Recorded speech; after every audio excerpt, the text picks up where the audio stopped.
हाय, आज अपन देखने वाले हैं कैनरा बैंक के जो क्वार्टर टू का रिजल्ट है वो आज आया हुआ है फाइनेंशियल ईयर 2022 का।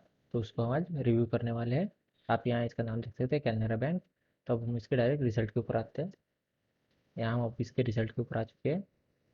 तो आप यहाँ देख पाएंगे कंपनी का नाम कैनरा बैंक जो है वो यहाँ पे इन्होंने शो किया हुआ है।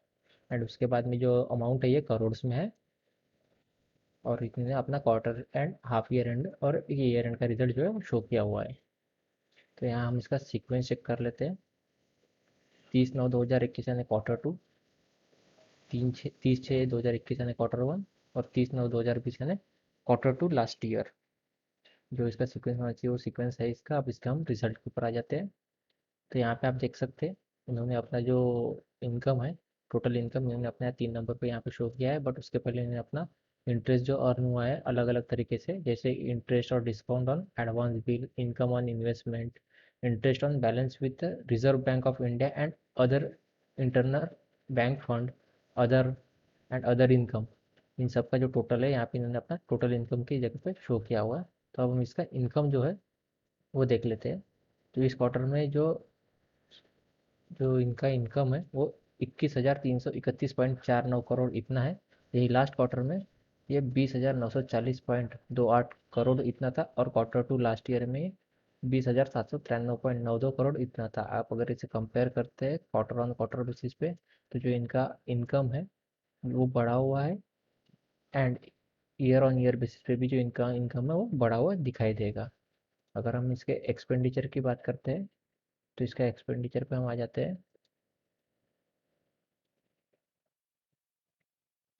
तो आपको यहाँ पे इसका एक्सपेंडिचर दिखाई देगा नीचे में, यहाँ टोटल एक्सपेंस यहाँ 6 नंबर के इसमें इन्होंने दिया है। तो यहाँ पे इनका जो एक्सपेंस है यहाँ पे इन्होंने दिया है एक्सक्लूडिंग प्रोविजन एंड कॉन्टिंग्रिसियस, जो है इसके इसके ऊपर इन्होंने अपना टोटल एक्सपेंस इन्होंने दिया हुआ है। जो कि इनका एक्सपेंस है 15,727.85 करोड़ इस क्वार्टर में। लास्ट क्वार्टर में 15,459.40 करोड़ था, और क्वार्टर टू लास्ट ईयर में 16,196.95 करोड़ था। आप इनका अगर एक्सपेंस देखते हैं तो क्वार्टर ऑन क्वार्टर बेसिस के ऊपर जो इनका एक्सपेंस है वो आपको बढ़ा हुआ दिखेगा। And year on year basis पे भी इनका जो एक्सपेंस है वो बढ़ा हुआ दिखेगा। अगर आप इसके प्रॉफिट की तरफ आते हैं तो आपको नीचे में यहाँ 12 नंबर पे इनका नेट प्रॉफिट दिखाई देगा। तो यहाँ पे इनका जो यहाँ पे देख सकते हैं नेट प्रॉफिट और loss from the ordinary activity after tax, tax पे करने के बाद में जो इनके जो नेट इनकम है वो दिखाई देगी यहाँ पे। इस जो क्वार्टर में ये 1,332.6 करोड़ इतना इनका इस क्वार्टर का है। ये लास्ट क्वार्टर में 1,177.47 करोड़ इतना था, और क्वार्टर टू लास्ट ईयर में 444.41 करोड़ इतना था। आप अगर इसे कंपेयर करते हैं क्वार्टर ऑन क्वार्टर बेसिस पे और तो आप देखोगे इनका जो नेट इनकम है ये बहुत ही अच्छी तरीके से बढ़ा हुआ है, and year on year basis के ऊपर बहुत ही अच्छी तरीके से बढ़ा हुआ है। अगर हम इसके ईपीएस के ऊपर आते हैं, अर्निंग पर शेयर के ऊपर, तो नीचे में आपको यहाँ अर्निंग पर शेयर मिल जाएगा। तो यहाँ आप देख पाएंगे इसका अर्निंग पर शेयर इन्होंने ईपीएस जो है यहाँ पे इतना शो किया हुआ है। तो इस बार का इनका ईपीएस है 7 रुपये 77 पैसे पर शेयर है। यही लास्ट क्वार्टर में 7 रुपये 15 पैसे था, और क्वार्टर टू लास्ट ईयर में 3 रुपये 6 पैसे था। अगर आप इसे कंपेयर करते हैं ये क्वार्टर ऑन क्वार्टर बेसिस के ऊपर, तो इनका जो ईपीएस है वो आपको बढ़ा हुआ दिखाई देगा। And year on year basis पे तो डबल हो चुका है इनका जो जो इनका ईपीएस है वो डबल हो चुका है। अब इसके सबसे मेन चीज़ के ऊपर आ जाते हैं हम, इसके इनके एनपीए के ऊपर। जो इनका नॉन परफॉर्मिंग एसेट होता है वो सबसे बड़ी चीज़ होती है। तो आप यहाँ पे इनका एनपीए रेशो जो इन्होंने दिया हुआ है यहाँ पे आप इनका एनपीए रेशो दे सकते हो।